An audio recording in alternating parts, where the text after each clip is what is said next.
What we're telling our customers is that we can help you make work more human. And first is really putting empathy at the forefront of the employee experience. It's up to HR to kind of work with leadership and create this human experience. Don't conduct your analysis in isolation because data is so incredibly powerful. Not defending just the tribe, but defending the organization. Those creative people that you really want to keep empowered, keep excited, keep motivated, keep thinking. A good experience pays dividends down the line. Stereotypes tend to break down in proximity. Welcome to We're Only Human, a podcast about human resources, business, technology, and the workplace. My name is Ben Eubanks, your host, and I'm so glad you're here.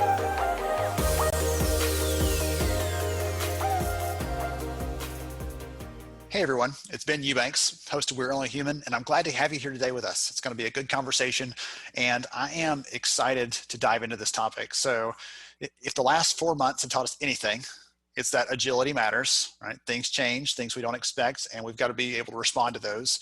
And being flexible to meet those challenges is critical, not just to surviving, but to thriving, which was our homeschool word of the day today for our fifth graders, is thriving. So today I have with me Munjal Munshi. We're going to dive into this topic. We're going to talk through agility, we're talking about HR technology, a couple of different things in the discussion. So Munjal, welcome to the conversation, sir. Hey, nice to be here. Absolutely. So to kick us off, talk a little about, before we kick this topic off, tell us a little about who you are and what you do, sir. Yeah, absolutely. So I work in the product marketing group here at Oracle, and I cover the cloud HCM products and solutions. I'm based out of the San Francisco Bay Area, and I'm an avid Warriors and 49ers fan. So excited for the football season kickoff here. And for those of you that are not familiar with our product, over the past 9 years, Oracle has built our solution natively for the cloud from the ground up. And this is separate from anything like PeopleSoft or the e-business suite applications you may have seen in the past. It has everything that you need in one unified solution and connects every HR process: recruiting, global HR, talent management, and workforce management. Prior to Oracle, I spent 5+ years in the cloud infrastructure side, so I'm really familiar on the IT side, as well as the data center side. And I worked across a range of roles there, including product marketing, sales, business development. And then I also spent 4+ years in consulting, where I did lots of stuff with technology companies on licensing enforcement and go-to-market strategy. And over the course of my career, I've come to really realize that I'm really passionate about cloud-based innovation. I love seeing how it's transformed businesses for the IT, and now I'm getting a real in-depth look at how HR is going through things, and especially with a crash course like the pandemic that's been happening. Seeing the evolution of HR and how people are using the tools has just been eye-opening for me. That's fun for me to hear as someone who's deep in the HR side and not as heavy on the IT. I blend over into the technology side because it's what I'm excited about, what gets me up in the morning. I'm a little bit geeky that way to see what the technology is doing. So it's fun to have this conversation and talk to you from understanding that, and you're blending over into the HR side. So that'll be a fun discussion. Before we actually dive in, one of the things we talked about before we actually hit the record button, for everybody else that missed that, obviously before recording, was we were talking about some of the weather and some of the things that are happening. I normally don't go into weather, but the fires in California, you said it's actually changing what the sky looks like. Can you describe that for just 1 second? Because I want to capture this moment because I think it's just interesting and eerie and unique. Yeah, it's actually, so outside my window, it actually looks like the apocalypse right now. It literally looks like a permanent sepia filter, if you like the yellow brownish filter you've probably seen on Instagram. But yeah, honestly, like it took the sunlight an extra hour to come through this morning. There's almost no light in my house, despite it being almost noon Pacific time. And like all the lights are on in my house just so I can see and read and things like that. It's kind of crazy. Yeah, right now the fires have created an ash layer, and below the ash layer is the marine layer, and then below it is, where we're sitting. So it's not really smoky, but it is very like dark and ominous outside. So very interesting day to have this. You'll never ever forget the podcast recording day. I just wanted to cement that. Exactly. Yeah. So one of the things that we're going to talk about today is this idea of organizational agility. And I want to talk about what it is, why it matters. And actually, I'm going to kick the ball over to you a little bit. Let's just set the stage for everybody, because you and I have been having this discussion behind the scenes. We actually had a webinar a few weeks ago that was a tremendous conversation. We dove into this. We talked about some of the research, the data there. I'd love for us to level set for everybody else, because it's one of those things. It's easy for that to become a buzzword. Talk about organizational agility, but I want to hear from you. Why should we talk about this? What is it? Why does it matter? Yeah, absolutely. I think it's before we dive into what organizational agility is, I think we should really level set on what it is we're up against right now. The past few months have been devastating for people across the globe. It's been impacting our personal lives, our health, and industries from travel to even tech. Everyone's been affected. There's been so much change, and HR, as their role, has been pushed to the forefront. They're taking on that bigger role, and they're leading their organizations through this disruption. And for HR, there's a lot of things that are going to be hard, even painful. And going forward, it's not going to get any easier without any flexibility or the ability to react to businesses and employee needs. So agility is really the ability to adapt to that change. And there's so much of it going on right now.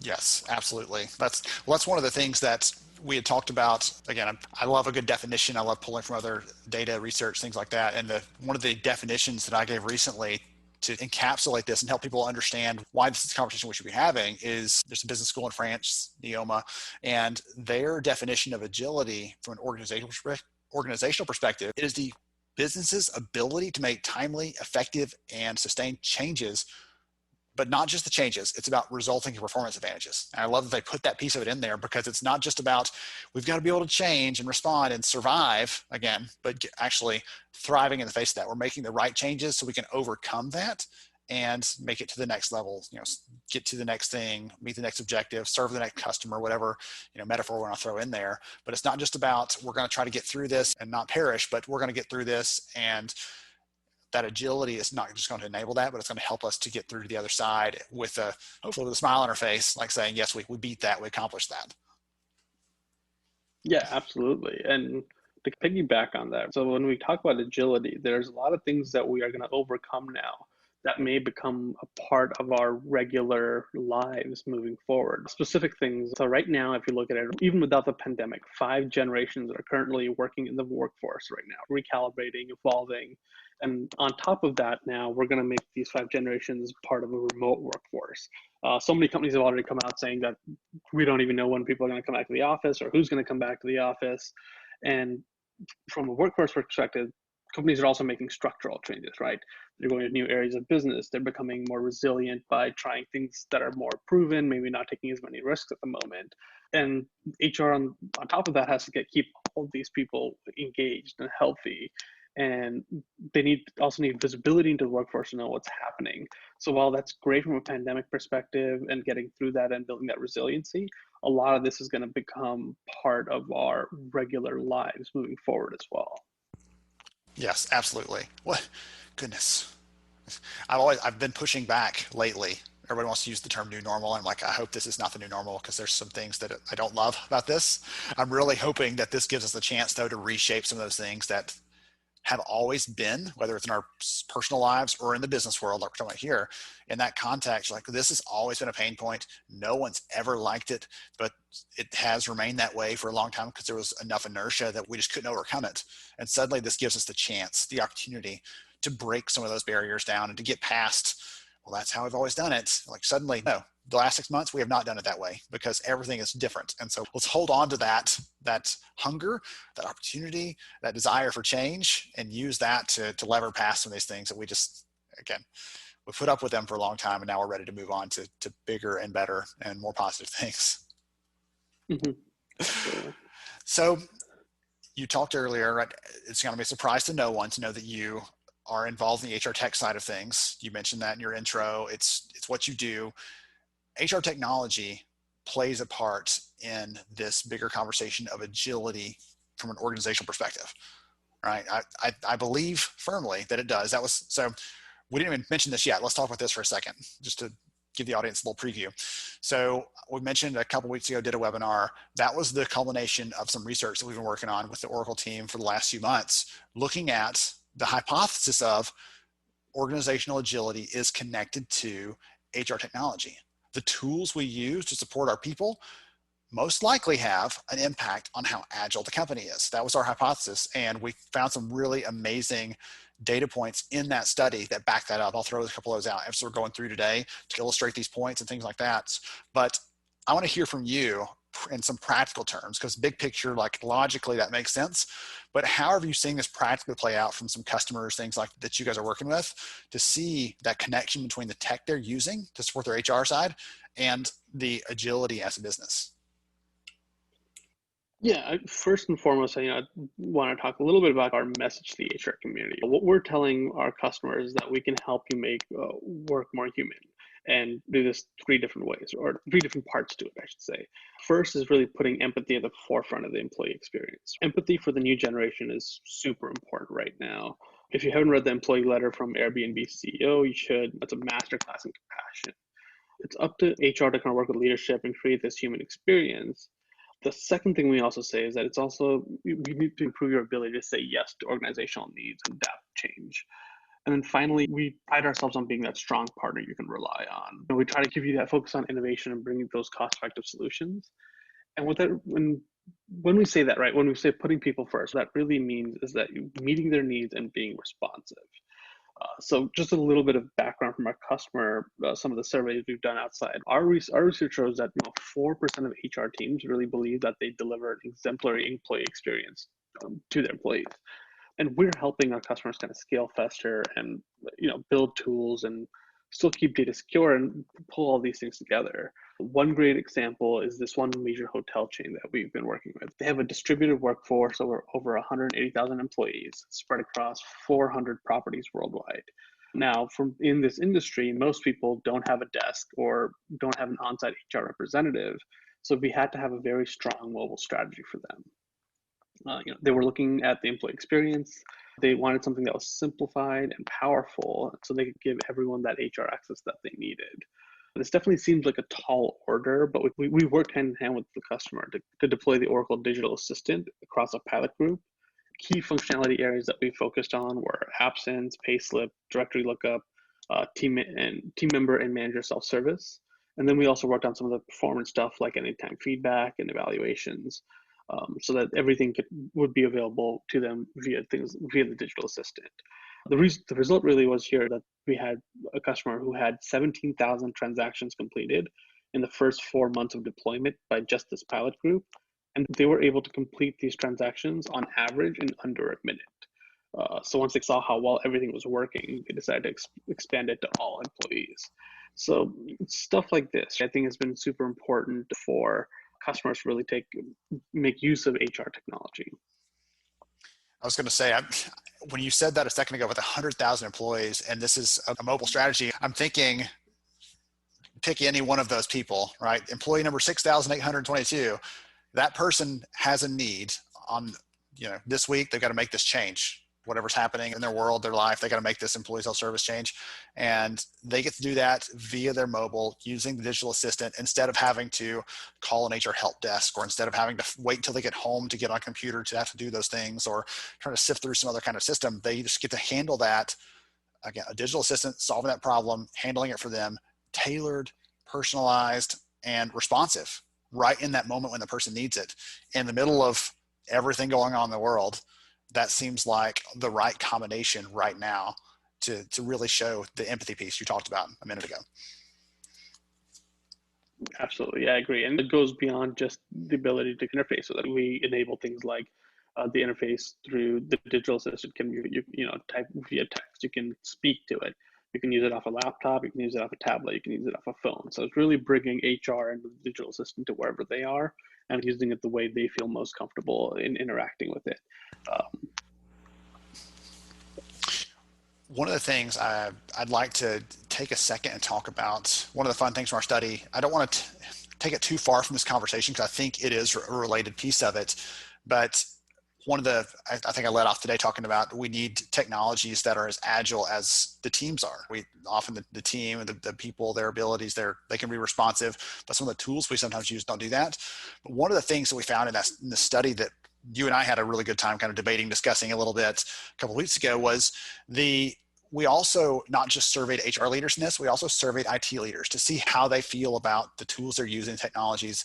And we found a couple different areas to bring those two different groups together. Just as a kind of a case in point, we found that when a company is deciding to go after a piece of HR technology, go through the selection process, implement, integrate, roll out all those fun pieces that are involved in that process. HR leaders see IT's role as, hey, I'll call you if I need you. But IT leaders see their role. They say, hey, we want to be in the mix. We want to be in this discussion. We want to be helping out through the process. And they're getting stiff arm from HR in some of these cases because HR is like, hey, I'll call you if I need you, but I'm leading this. And that creates friction. That creates challenge. And I don't know if you have a comment, a thought there on how we can, on the greater cost to that, the challenges of that, how HR can create better inroads with their IT counterparts to have better conversations. I don't know if you have anything to add there, but because you mentioned earlier you have that background, I was hoping you might have a nugget of advice or something else to share with us to help bring those two different groups together, because they often have the same kind of end goals. They all want to serve the business, serve the people, but sometimes it feels like they might be at cross purposes. Yeah, absolutely. And so anytime you're bringing technology into the fold, IT is definitely going to have a role to play. But at the end of the day, I think when I've seen this across my life in the infrastructure and the data center side, is that IT's number one focus almost always is to stay operationally efficient. And our real view here is that we try to keep the hands of IT in like governance and oversight and making sure that everything runs smoothly and integrates well to the other parts of the business, but really limiting their time spending where they are not tackling support tickets and firefighting and all those other things that really eats up their time. So I think it's bringing this nice mix of IT and HR to keep that role and making sure we understand where IT's role is going to be when we roll out the HR technology. Excellent. I love that. I love that. Thank you for sharing that. That's one of the things that every time I have an opportunity to bring those two groups together, we work better together. We're both trying to serve people. We're both trying to do it in our own respective ways. But sometimes it's easy to feel like it's us versus them, or they want control of my system or whatever else. But like you said, it's how can we bring them in so they have a lot of value? They have a lot of insight. They can help us to avoid making a misstep. They can say, hey, do this first instead of that first, and it'll save you 3 months in the back end. Like those kinds of things, because IT does a lot of projects in the technology side. It's not new and different and foreign to them to be in this part of the conversation. And there are ways to do that without feeling like you're handing over control or losing a battle, something like that. So thank you for sharing that. Now, back from our regularly scheduled conversation on the IT side, I wanted to use that public service announcement. Let's talk about this piece on the HR tech and agility. Let's come back to that a little bit because I want to highlight some of the outcomes there. So we talk about this, but one of the things that I'm very careful with is I do not enjoy research just for the sake of research. I enjoy research for the sake of highlighting actual practical outcomes, insights, ideas, things we can do, confirming our decisions or helping us to figure out new decisions, new paths, new ways to go. And so one of the things that we looked at in our study was around the outcomes that were connected to this conversation around HR technology and organizational agility. So do you want to shed some light on that? Again, I'll probably bring some comments in around that too, because I thought that was some interesting findings. But what were your thoughts on the outcomes piece that the right HR technology enables from an agility perspective? Yeah, so a couple of stats I always like to cite here. One Accenture study that we worked with found that agile firms are more than twice as likely as the average organization to achieve top quartile financial performance.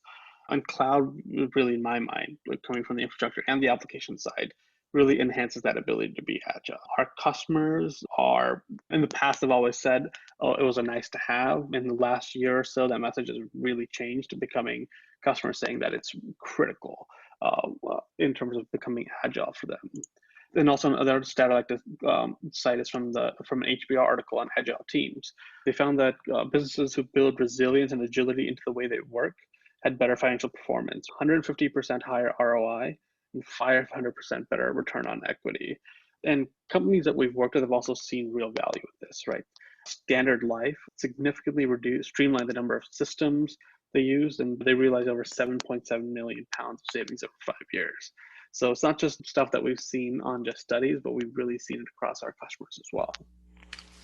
Yeah, there was one of the stats, again, from our study. How about this one? We'll talk about this, and I'll tell the other one that stuck with me. Is every time I hear agility, is the thing that pops in my head. But one of the things, a couple of different things that we found in our study, we're asking about the kind of outcomes. What sort of things do you get back after you put a piece of technology in place that enables agility. A couple of those things we looked at were productivity, right? We just get more work done because we're not spending it doing those things that pull us away from the core business we're trying to actually support. Things like better data accuracy. If you have a system in place, it's a unified system, you get more accurate pictures of what the truth is. You actually understand what's going on in the business. A joke that I throw around a couple of times because I've heard it from so many different CEOs is, if your CEO came to you and said, how many people do we have in our business? What's the head count? And you can give them 3 different numbers because you have 3 different systems, that's a problem. That's an issue, because that's a very small and pretty simple question of head count that doesn't ask you to figure out what your forecast is for next year or decide what you're going to spend on succession planning or trying to get into other areas of talent planning. Those are much more difficult and challenging to figure out. If you can't figure out those basic things like how many people we have, you need to solve that problem. But one of the other stats that again, it keeps coming to mind for me, that's the business school I mentioned earlier in France, Neoma, one of the studies they did this year on agility, they found that companies who are agile actually perform better, like you were saying, in terms of profitability, up to a certain point. So those companies that are increasing their agility over time, they continue to do better because, again, the definition we used, it's about adapting and responding to challenges and overcoming them in terms of results. But what they found is there's actually a limit to how agile you can be. So you can go so far that you outstrip people's ability to be able to respond to change. You outstrip their ability to be able to adapt to the changing conditions around them, and you can go faster than the people can.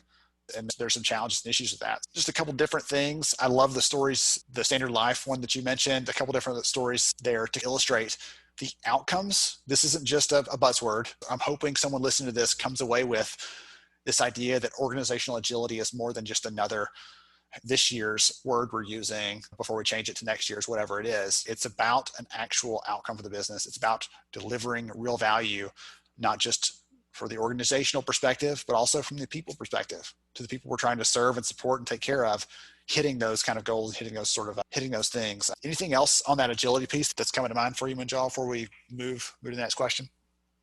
Yeah, and so when we talk about organizational agility, I think I'd also like to focus on the larger picture for a minute as well. So I'm guessing most people who are probably listening to this are HR professionals, but I probably want to make a quick plug here to just say you got to think about the larger picture too. From Oracle's perspective, our cloud application suite also covers not just HR, but finance, operations, supply chain, customer experience, analytics. And by bringing the entire business together to not just get a single view on the HR side, but getting a single view across the organization for everything, this is also what creates resilience. It allows a business to react quickly in times of change.